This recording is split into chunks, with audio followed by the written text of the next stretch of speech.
This podcast contains adult language and stories of true crime. If you don't like laughing, crying, or being horrified at the actions of other humans, this podcast is not for you.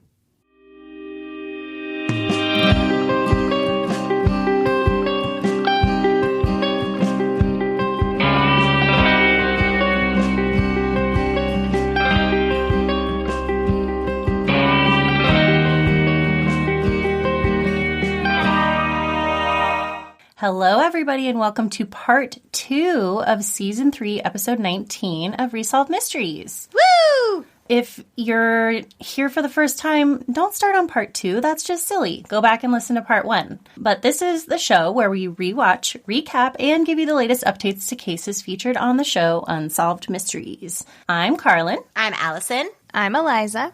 And what are we talking about in part 2? I am going to be talking about the unexplained death of Michael Francke. Oh, and then I'm going to finish it up with a missing segment and the story of Oded Gordon. All right. All right, ladies, let's do it. Here we Here go. we go.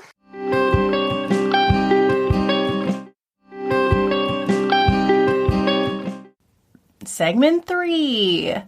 Michael Francke. This is really segment 7 for us today. Oh, It's like segment my God. 300. I mean, it's certainly hour 8.5. Segment 3000. Okay. It's an unexplained death. Okay. And it takes place February 1980. And we're starting the segment at the New Mexico State Penitentiary in Santa Fe because they are talking about the violent uprising that happened that year. Oh, yeah. Spook. Yeah, Stack says that by the time order was restored, 33 prisoners had died at the hands of fellow inmates. Jeez. New Mexico's scandal-plagued penal system was front-page news across America. So I had heard of this before, but I really didn't know about it, so I really quickly inserted a little Wikipedia blurb because you kind of need to know what started everything. So the New Mexico State Penitentiary riot, which took place on February 2nd and 3rd, 1980, at the Penitentiary of New Mexico, south of Santa Fe, was the most violent prison riot in U.S. history. Inmates took complete control of the prison and 12 officers were taken hostage. Damn. Several inmates were killed by other prisoners, with some being tortured and mutilated because they had previously acted as informants for prison authorities. Oh my gosh, they're getting revenge on everyone. Yep. Police regained control of PNM 36 hours after the riots had begun. 3 days is too long for a riot. Too long.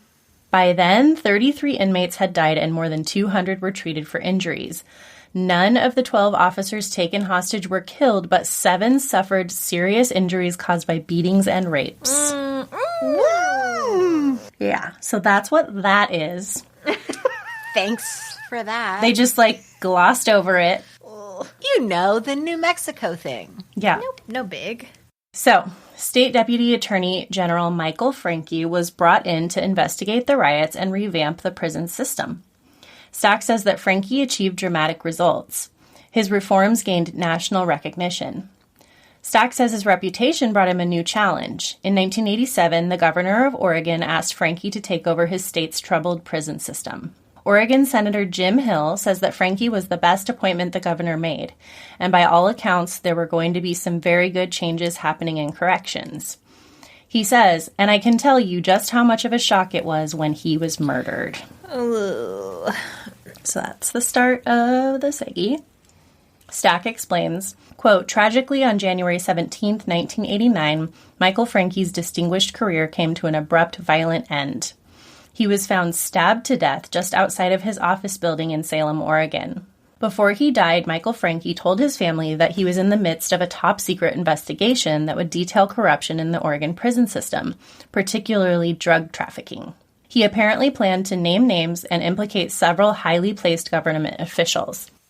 The district attorney believes Michael Francke to be the victim of a robbery gone wrong, but Francke's family is convinced he was assassinated.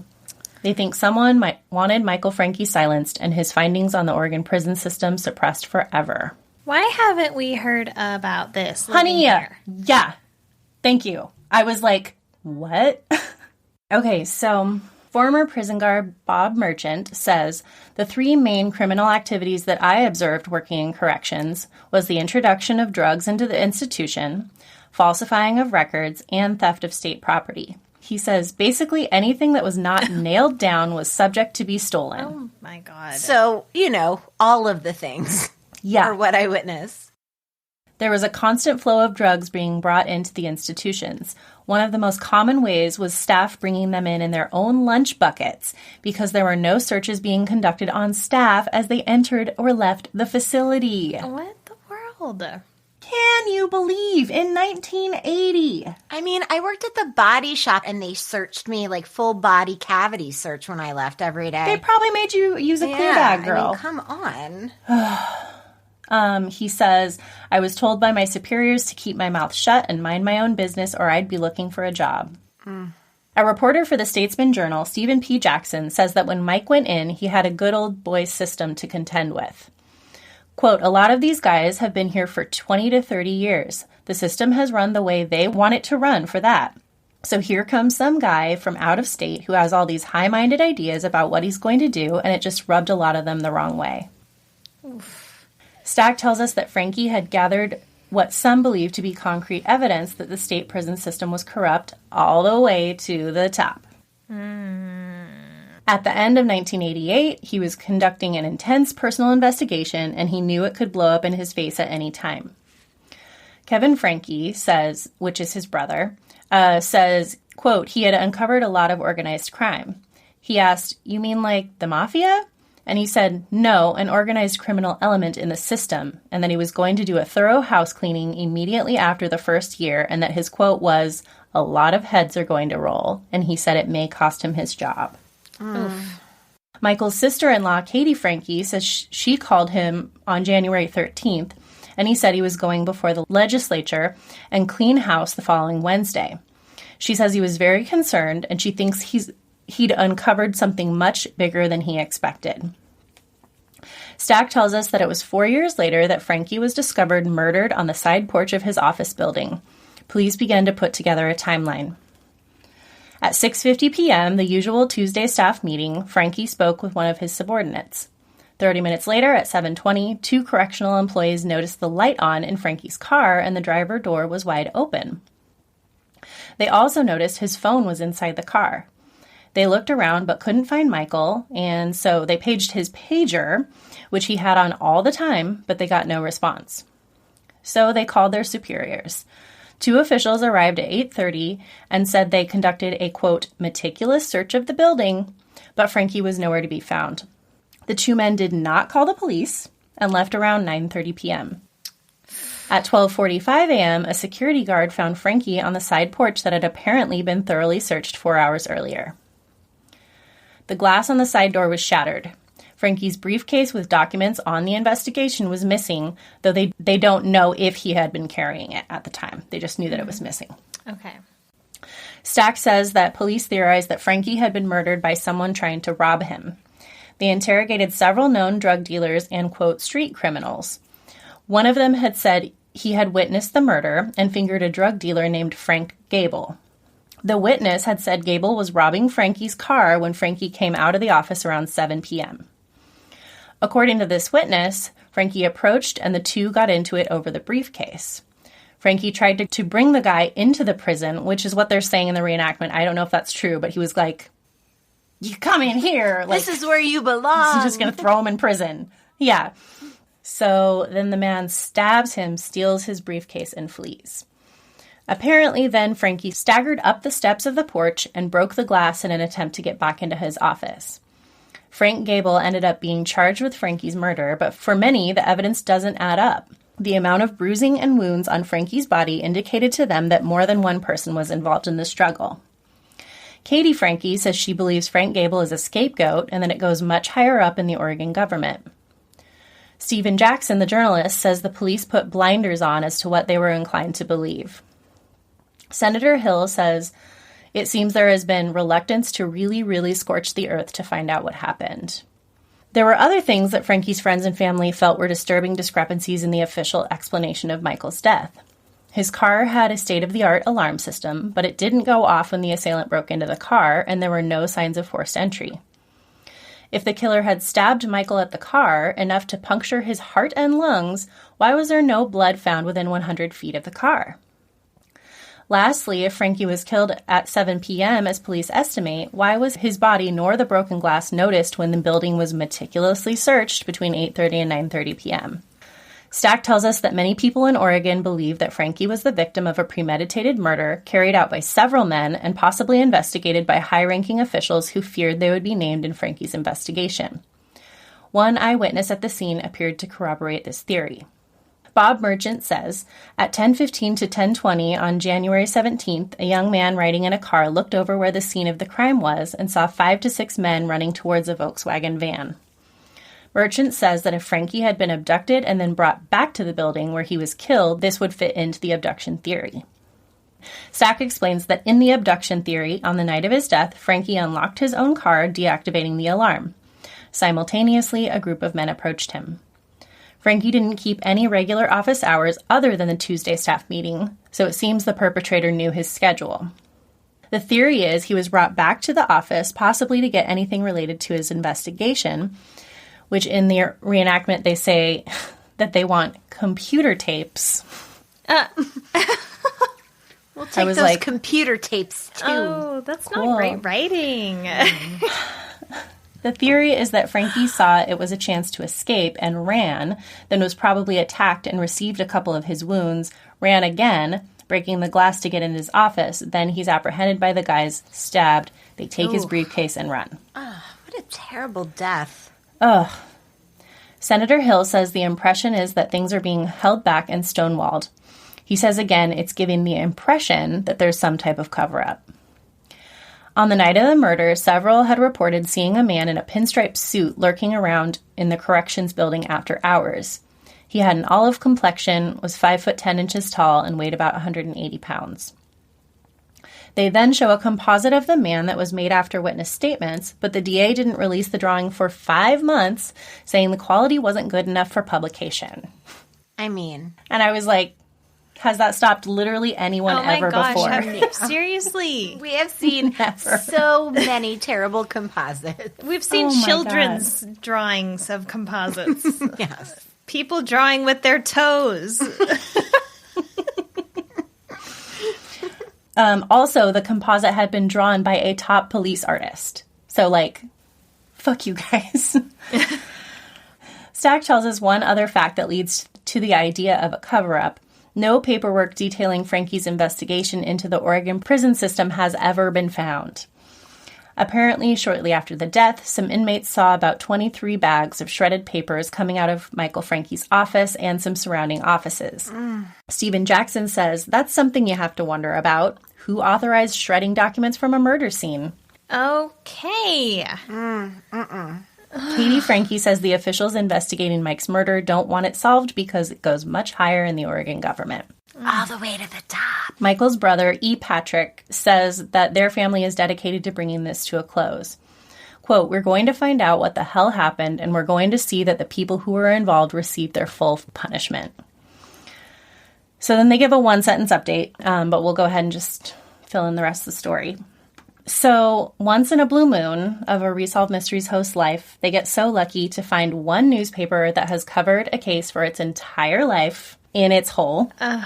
Yes. And they do so many articles that at some point, they release a giant timeline of events to summarize everything. Oh my God, that's the dream! Which is literally the job that we have to do every week.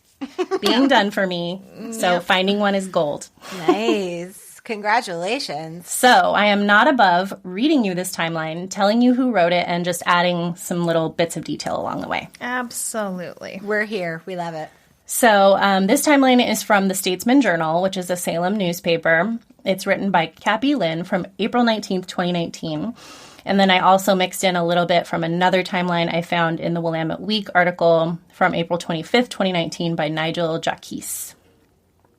So May 1st, 1987, Governor Neil Goldschmidt introduces Michael Francke, 40, as the new director of Oregon's prison system. Francke is a lawyer, former judge, and most recently chief of corrections of New Mexico. June 1987, Oregon Senate confirms Francke, who officially takes the helm of an agency that now answers to the governor instead of the Human Resources Department.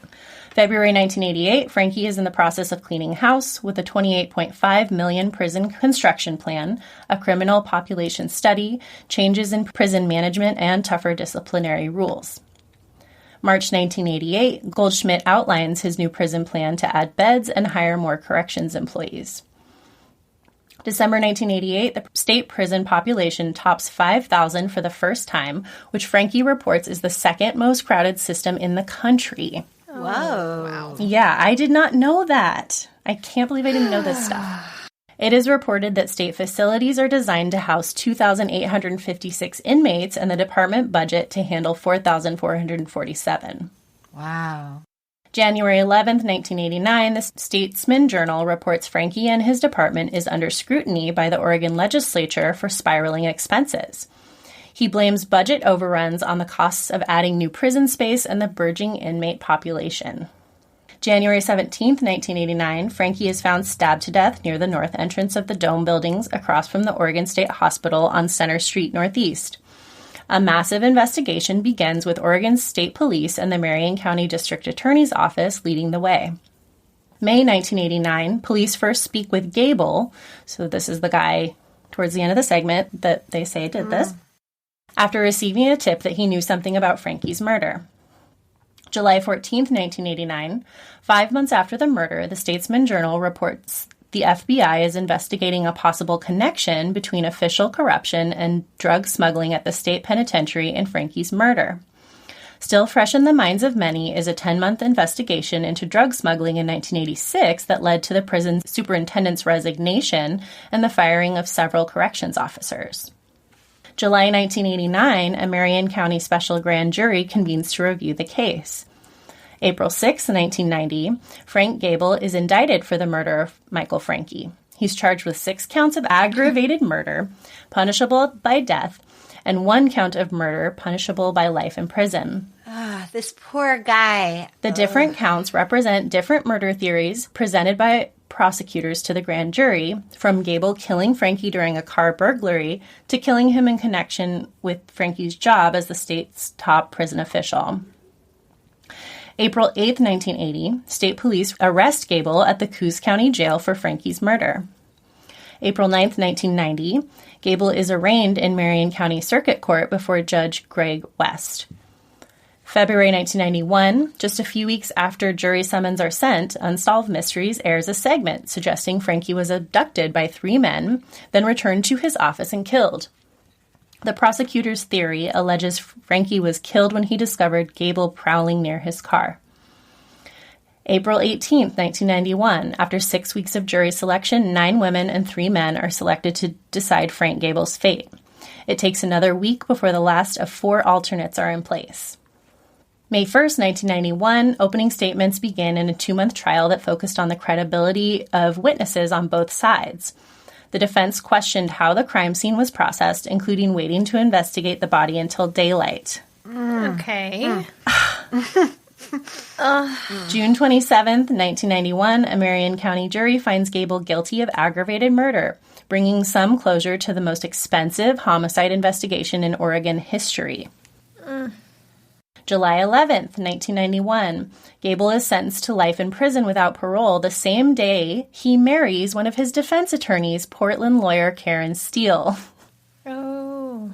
August 29th, 1991, Gable is transferred to an Idaho prison for security reasons. September 1991, the Statesman Journal reports it cost taxpayers more than $1 million to defend Gable. Oregon State Police estimates the investigation cost its agency another $1 million. This is like propaganda. They're like spinning this against Gable. They're still who attacks someone after you put them away? Who keeps talking? Oh, it costs so much money to defend this person. It costs us so much money to convict this person. He's already gone. He's already gone away. Like, why is his name still in your mouth? Yeah. What are you doing? Oh, man. I know. April 20th, 1994, the Oregon Court of Appeals upholds Gable's conviction. It's the first of many appeals made before the Appeals Court and the Oregon Supreme Court, all failing. 2005, Oregonian and Portland Tribune columnist Phil Stanford writes more than 100 columns over 13 years arguing Gable's innocence. He is such a honey. So he's the person in the podcast, right? Yeah. Yeah. So the podcast Murder in Oregon is about this. Unfortunately, I thought it was going to be an episode and it was an entire series, so I didn't get to listen to it. But Alison has. It's amazing and everyone should listen to it. Is he the host of it, the No. journalist? Oh, he's just in it. He's in it, yeah. Yeah. A 2005 Sunday Oregonian investigation concludes the evidence, quote, rules out all but a lone figure, the man already behind bars. 2007, Willamette Week publishes a cover story about Greg Johnson, who claims he knows Gable is innocent because he drove Frankie's real killer, another Salem meth dealer named Tim Natividad, now deceased, to the crime scene. He also claims he watched prison officials pay Natividad for the murder. Oh, my gosh. Nell Brown, a federal public defender in Portland, takes up Gable's case. For the next 7 years, Brown's investigators methodically tracked down the witnesses who testified against Gable, more than a half dozen of them. They all recant their testimony. They were all addicts. They were all in prison. 2014, Brown files a 189-page brief arguing Gable was wrongly convicted. The Federal Public Defender's Office held a brief in 2014 saying the prosecution of Gable was flawed and that about a half dozen witnesses had recanted statements directly linking Gable to Frankie's death. The Oregon Innocence Project has also filed a brief on Gable's behalf, raising questions about the case. Federal public defenders also argued that John Krause, a Salem man who was on parole for a robbery at the time, repeatedly confessed to killing Frankie, telling numerous law enforcement officers, as well as his own mother, brother, and girlfriend, that he stabbed Frankie when he caught Krause burglarizing his car on January 17, 1989. Oh. Krause's confession, they said, matched the crime scene and autopsy evidence corroborated by eyewitness testimony and considered truthful by FBI polygrapher. The federal defenders argued that the trial court that convicted Gable improperly excluded Krause's earlier confession to the crime. Marion County prosecutors argued that Frankie came upon Gable as Gable was breaking into the state prison system director's car. They said Gable stabbed Frankie 3 times and then fled. Frankie staggered to the porch and died. Gable's attorneys at the time pointed to a lack of physical evidence tying Gable to the killing and suggested other people could have been involved in the death. Associates of Gable offered testimony against Gable, including that they saw him drive away from the state hospital grounds around the time Frankie was stabbed, that Gable was asked to get rid of a plastic bag with unknown items inside, and that Gable alluded to doing something that would make the news. Gable's wife at the time, who worked at the state hospital, testified that Gable often carried knives. April 18, 2019, a federal judge rules Gable should either be released from prison or retried within 90 days. The court erred in excluding evidence pointing to another possible suspect in the murder, U.S. Magistrate Judge John Acosta said in his opinion and order. He also ruled Gable's defense attorneys provided ineffective counsel by failing to assert his due process rights in the face of the trial's court's error. His defense attorney was such an alcoholic that even the prosecution went to the judge and said, this person is incapacitated by their addiction to alcohol. Oh, no. This man, he is unable to be properly represented by this attorney. And the judge completely ignored all of these lawyers petitioning to have this lawyer removed, this defense attorney. Oh, my God. And he wasn't up next on the docket. He was specifically selected to represent Gable. Oh, gross. Yeah, so, and I think Acosta was essentially like, any lawyer should have caught this mistake. Yes. So one sign of the strange saga Gable's case became, Frankie's brothers, E. Patrick Francke, 76, and Kevin Francke, 65, issued a statement April 19, 2019, supporting the man convicted of murdering their brother. They say he didn't do it. Wow. Quote, we are happy in the extreme that the very real probability that Frank Gable will be released and his freedom is within sight, the brothers wrote. The state can no longer afford to manufacture a case built on lies and half-truths. Both have been staunch defenders of Gable and believe he was wrongly convicted. Patrick Francke at the time said he simply wants to see Gable walk out of prison. Quote, "If nothing ever comes of this, Michael's legacy is an innocent man was set free," said the oldest of the three brothers as he chain-smoked cigars and discussed the case on the grounds of the Oregon Department of Corrections. He firmly holds his belief that Michael Francke had uncovered corruption in the state prison system and was killed by conspirators to silence him. He remains married to the ex-girlfriend of a man he thinks was involved in the killing, who is no longer alive. Mm-hmm. So it was Natividad's ex-girlfriend that he's now married to. Quote, "There's still some warm bodies out there that shouldn't be walking around," said Kevin Francke. Patrick Francke interjects, "There's no way to prove it, I don't think." Ugh. Kevin Francke said he believes with more time someone will come forward with new information as long as the case remains in the spotlight. Kevin Francke received a letter from Gable written after the judge's order. He said, "I'm scared to death because I've been behind bars for 30 years. Where do I get a job? How do I pay the rent?" He said that scares the expletive out of him, Kevin Francke said. Gable is now being held at a prison in Kansas. This was from before, obviously. If he ever gets released, he'll likely be brought back to Oregon first. About a year ago, he married a woman who lives in Kansas and intends to return to her, his sister said. It says skepticism dogged the case against Gable from the start. After all, no physical evidence linked Gable to the murder. Prosecutors relied heavily on the testimony of ex-cons and drug addicts. To many, the idea that Oregon's corrections chief could be the casualty of an ordinary car burglary seemed too simple to be true. To Kevin Francke, things didn't add up. In 1990, he ditched his life in Florida, packed his Chevrolet Caprice, and headed to Salem to investigate. Wow. Francke, now 51, sank into the city's underworld. He also left because his car was shot at, his tires were slashed. There were notes left on his house. One said, "Welcome to Oregon, now go the fuck home." Oh my God. My God. From the first night he was there, he was actively harassed. Some other stuff that I thought was worth noting. At the time of his death, the 42-year-old Francke was a troubled man. His second marriage was unraveling. Shortly before the murder, his wife, Binkta, had left, taking their young son. Child support and tuition from Francke's earlier marriage, plus his own spending habits, had stretched their finances. They had to borrow from family and Francke's coworkers to pay for ordinary expenses. At work, Francke absorbed crushing pressure. Memos and correspondence from Goldschmidt's archives show that Francke was often out of step with the governor's agenda. He alienated lawmakers by making spending decisions without their okay. Though Francke loved the public spotlight, he seemed to have a tin ear for politics. Lawmakers trusted by Goldschmidt quietly complained, and he feared Francke was becoming a liability.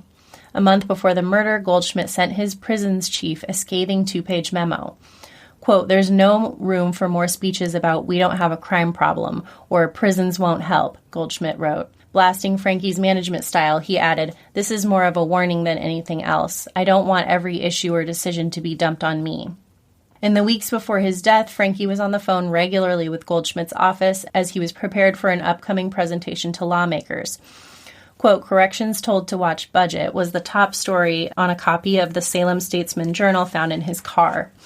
The typical tenure for corrections administrators was short, and Francke was looking ahead. On January 3, 1989, he had fired off his resume to a New Mexico firm, according to a review of his computer files. He planned to be in Oregon only one more year. To hear Kevin Francke tell it, Michael Francke was looking over his shoulder. He slept with a loaded .45 under his pillow. He talked about surrounding himself with people he could trust. So this was from when Gable was released. It says, Gable 59 is scheduled to be released from the Lansing Correctional Facility in Kansas at 10 a.m. Friday. Today, Frank Gable was ordered released by the Honorable John V. Acosta after nearly 30 years in prison for a crime he did not commit, said Assistant Federal Public Defender Nell Brown in a statement. Gable thanked his attorneys for investigating his case in depth, for believing in his innocence and pursuing justice over the course of the last decade. Quote, "There were many hard days on this long journey," Brown said.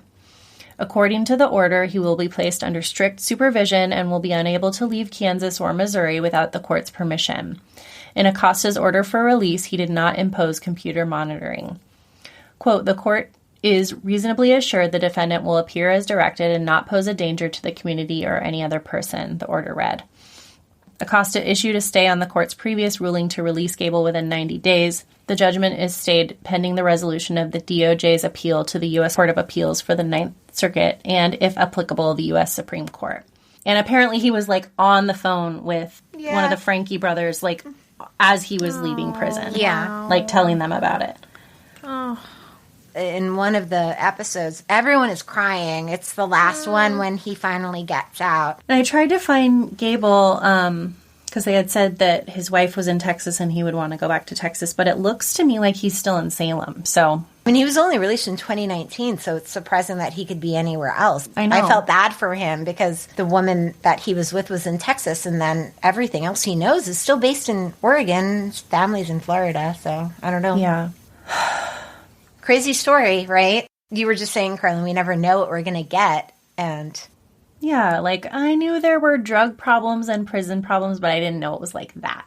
And then Unsolved Mystery shows up in 1991, and how many years later? 20 years later. It's wild. Well, yeah, and UM's update was like, Gable's been arrested. Cool. Yeah. Like, we got him. It's like, actually, simmer. Yeah. Simmer. No. Not good. Not good, Oregon. Great job. Bad job, Oregon. Bad job, Oregon. Great job, Karlin. Oh. Yes. Thanks.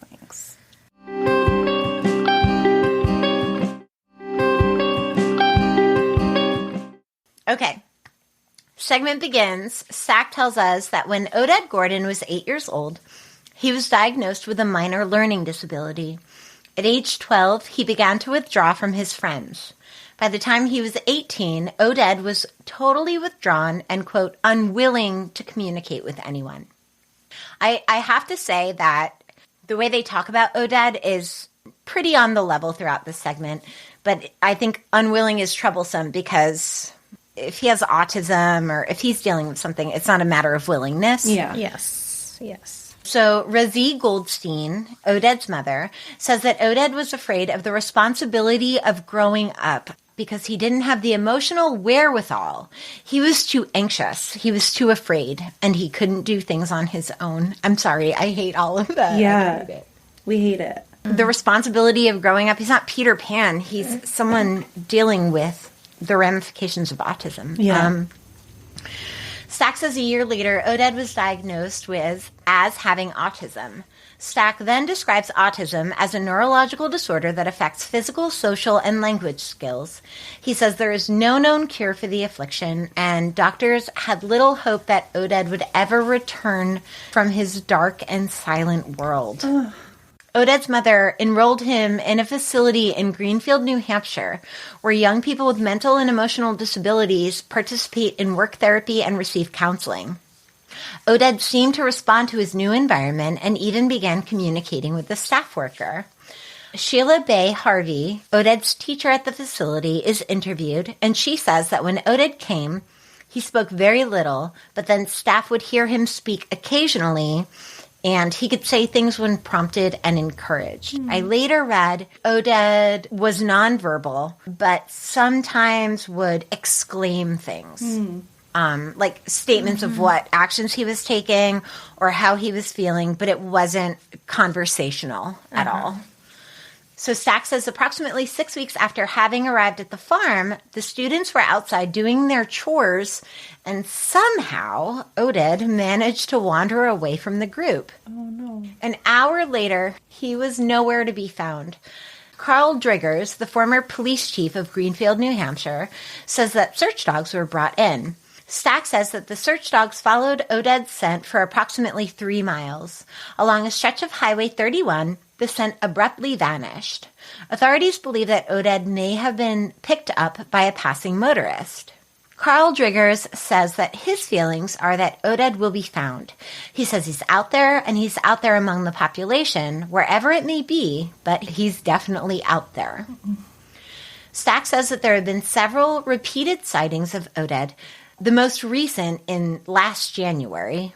So Oded went missing in 1989, and this was released in February of 1991. So I don't know. Last January is somewhere in between there. Doesn't it feel like we've been in 1991 of airings for like the last 2 seasons? Yeah. Like, every time one of my segments is like, this case first aired January 1991. It feels like that every time. Well, and I think, too, maybe because of the film rights edit we were talking about before, I don't know how these originally ran. So, for the most part, it's not super, super different from what I can tell. okay. There's like an episode here or there that was bumped way over for whatever reason, but for the most part, they're dissimilar to how they were. Yeah, that's true. Razzie Goldstein then makes a plea to Oded and says, Oded, I would really like to hear from you. If you can, I hope that you'll call. And then she gets choked up and she asks him to call her or his grandmother or his uncles. Ugh. She says that he doesn't have to tell anyone where he is. They just want to know he's okay. Stack then gives physical stats. Oded is 5'8", has black hair, brown eyes. At the time of his disappearance, Oded was 21 years old. Authorities suspect that he may have hitchhiked out of the area and could be anywhere in the United States. So here's my research. Oded was never found. Oded Gordon was recognized as learning disabled at age 9, but continued to attend a public school until age 16. He earned good grades at school, particularly in mathematics, and won prizes for his scholarship in various languages, even though he couldn't speak them due to his disabilities. So he could write them and read them. Oh, wow. But he couldn't speak them. Mm-hmm. However, he was bullied by other students. And as he got older, his performance deteriorated to a point where he eventually had to withdraw from school. Lear's Foundation Plowshare Farm is where Oded was living for 6 weeks prior to his disappearance. And the staff stated that while he was there, in just that short amount of time, he had made great progress. The Doe Network gives a bit more insight into Oded's mental and physical challenges. He was autistic and had great difficulty communicating with others as a result. He often talks to himself, and on the rare occasions when he speaks to others, it's usually in a low tone of voice with intervals of silence or in short bursts. He is not considered dangerous to other people. He has the functioning of a 7-year-old and cannot care for himself. In addition to having autism, Gordon is also anemic. Even the slightest injury could have been a big injury for him. Previously, before coming to the facility, Oded hadn't spoken in 3 years. Oh my goodness.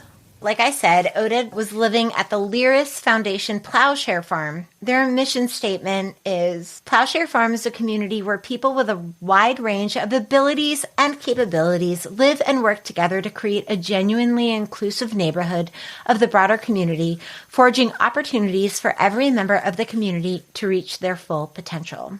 The last time he was seen there was May 12th, 1989. From what Sheila Bay Harvey said, she was his teacher. He also lived with her and her husband and her 5 children. So she was very close with him. She wasn't a teacher. They lived together. And Bay Harvey said that Gordon was apparently bothered by flies. And that day, it was like the first warm day of May, so the black flies were out. And if you have ever lived or spent time on the East Coast, black flies are a nightmare. So gross. And I hate it. I am 100% with Oded and would leave too. He said he was going to sit in a barn, or I also read a car. But he didn't. I guess he apparently just wandered off. He didn't have a coat, identification, or any money with him at the time of his disappearance. When he left, Oded was in the middle of an evaluation period to determine if he might move into the school or might become apprenticed with a local craftsman. That was part of the program of the school, was that they worked with local craftsmen, and autistic people would come and work and be trained in a skill. I read that all missing person cases are difficult, but when you're looking for someone who is autistic, it becomes much more complicated because their behavior isn't the same as ours necessarily. Yeah. Trooper Kathy Forand of the state police said he may be sleeping all day and walking at night. It's hard to predict what he may or may not do. If a police car came by looking for him, he would probably walk away. Like, he could even be hiding just because he's scared or something. Yeah. So there was another theory that he could be just in the woods, Yeah. but unable to find his way back home. Yep. There were some sightings, so police received a report from a man who said he had picked up a hitchhiker matching Gordon's description and dropped him off in Fitchburg, Massachusetts, about midnight the same day. Since then, searchers have concentrated on the area between Fitchburg and Temple. The last report that people feel like was a definite sighting occurred in that area. The search was extensive. Volunteers, they traveled daily between Fitchburg and where Gordon's school was to look for Gordon. An office opened in the city to help run a search. There were offices in Greenfield, Peterborough. Everybody was coordinating these efforts. Everybody was working really hard to find him because the farm was doing such great work. They even asked local people in Greenfield to go shopping in Fitchburg so that maybe while they were on the streets, they would spot him. Police officers in these small towns were sending people to Fitchburg to shop and be on the street in case they spotted him in the woods or hiding. Yeah. Oh, my gosh. Gordon was described as a gentle, wonderful person. And the luncheonette where he was last seen, he was on the intersection of Route 13 and Route 2 in Fitchburg. And Sheila Bay said that she believes that Gordon, who also has dyslexia, could be mistaking the number 13 for 31. And he's familiar with Route 31 because it's by her home. The man who picked him up claimed that he was in the truck with him for 25 minutes. Police theorized that he must have gotten a good look at him. And then the man didn't report anything until he saw Oded's picture in the paper the next day. And then a woman said that she had been driving past a man resembling Oded and that she rolled her window down and he took off in the woods. Police theorized at the time that the sightings are 90% because, I don't know if you're familiar with that area, but there's not a lot of people. It's not like a city where everybody matches that description and everyone's on the lookout. It seems kind of wild to me that he would have managed to hitchhike, though. I don't know. With being so nonverbal, it just seems like I just have a hard time. If you can't communicate, this is where I want to go, what is someone going to do for you? Well, and you would think if they picked him up and realized he was very limited verbally, that they would take him somewhere to get him help, not drop him off. Exactly. Yeah. Or very least the police station. Or if you're sort of a dick, you pick him up, you think he's acting weird, and then you dump him off. Yeah. Yeah. And if he went to some area he didn't know, there's no way anyone's going to find him. Yeah. So, Sheila Bay, she says she was disappointed with the producer's lack of concern for accuracy. Huh. The way it was portrayed in the reenactment is not exactly the way it happened. For starters, there was snow on the ground when they filmed the reenactment, but Oded disappeared in May. Also, the producer showed no interest in the likely reason for Oded's disappearance, Bay said. Gordon was anemic. He tired easily. He had been working on the farm with the Bays all day, and she thinks he might have just gone into the woods. Yeah. She was disappointed. She felt like they just want to portray a dramatic departure, but she doesn't think that it was that dramatic. Like you're saying, she didn't think he even made it that far. Yeah. And that's it. What a heartbreaker. That so is sad. terrible. Yeah. So any information, if anybody has any, which I can't imagine, but New Hampshire State Police, 978-745-8908. And that's it. That is weird.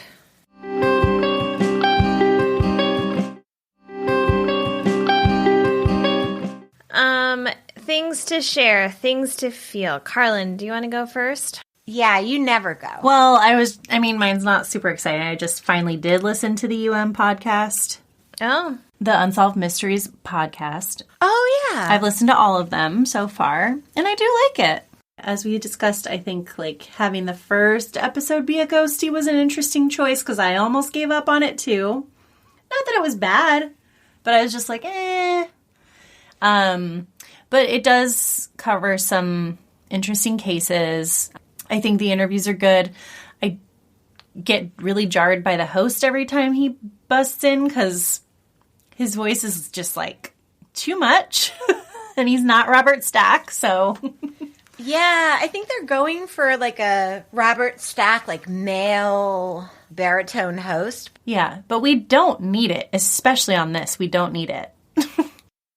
It's definitely stories that we haven't heard before, which is really cool. Yeah, I like it so far.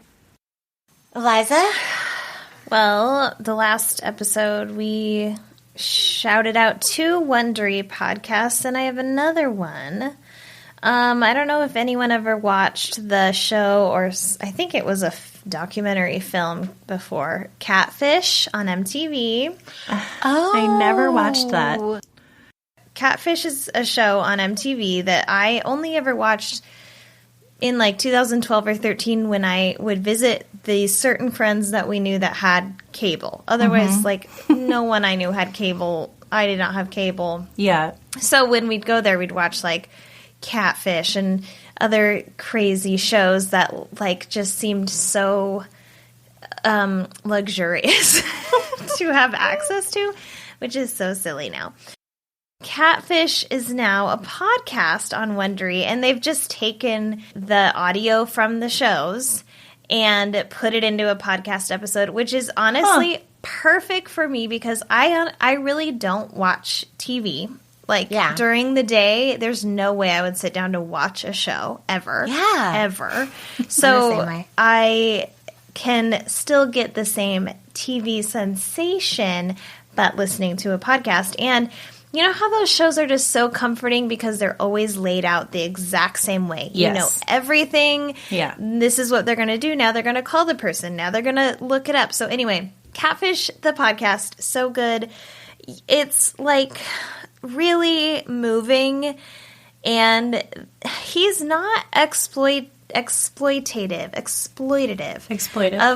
of these people. He's really empathetic and tries to show them like you're being duped, or tries to help the person who's catfishing them to be like, this is not right, and what are the things deep down inside of you that are causing you to pretend to be someone else. And it's really good. Really good. So if people haven't started it yet, I really have listened to them all now, but the episode that came out February 24th of this year, and the names are Mathan with an M and Leah, that would be a good one to start with. It's really, there's twists and turns in all of them, but it's great.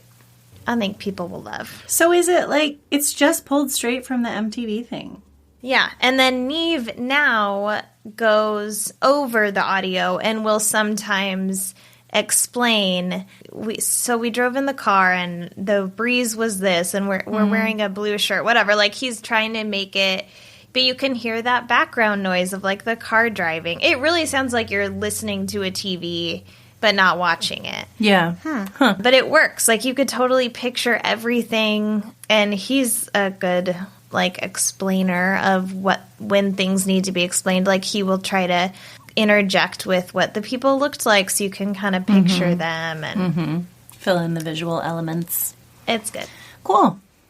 I also have a podcast.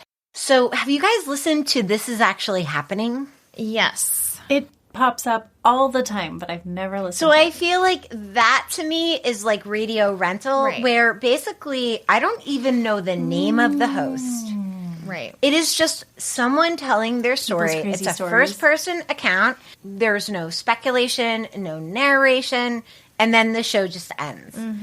The description of the show is true stories of life-changing events told by the people who live them, but sometimes they are not life-changing. Sometimes they're like pretty low-key events that are a little weird or a little strange, and you just want to know more about. Yeah. Cool. It's good. Love. All right. So, next episode, I have... Oh, Eliza, you have Edgar Casey, that person that the listener wrote to us about. Yep. That's me. That's my segment. Okay, my segment is the unexplained death of Crystal Spencer. Okay, and then the wanted segment of Dennis Dupree. If you want to support us, and we appreciate everyone that does, and even if you can't support us monetarily, we appreciate you listening so much. But if you're interested, you can go to patreon.com/Resolved Mysteries Podcast and subscribe at the $5 a month level or higher. If you do, you'll get ad-free episodes, 2 extra episodes a month, and other goodies. To see photos we reference in the episode, follow us on Instagram at Resolved Mysteries Podcast and on Facebook and Twitter at Resolve the Pod. You can contact us and explore our website at resolvedmysteriespodcast.com and our email, resolvedmysteriespodcast@gmail.com, along with, if you like to send things that we can hold in our little grubbies, P.O. Box 14005, Portland, Oregon 97293. Please send us your stories for listener short stack episodes so we can keep making them. You can send us anything you want to. We love to hear from you. Subscribe wherever you get your podcasts. If you like us, leave a 5-star review and tell a friend. For every review we receive, we donate $1 to an organization.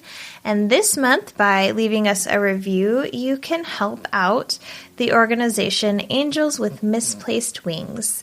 And we love you, and we'll be in your ear holes again soon. Goodbye. Bye.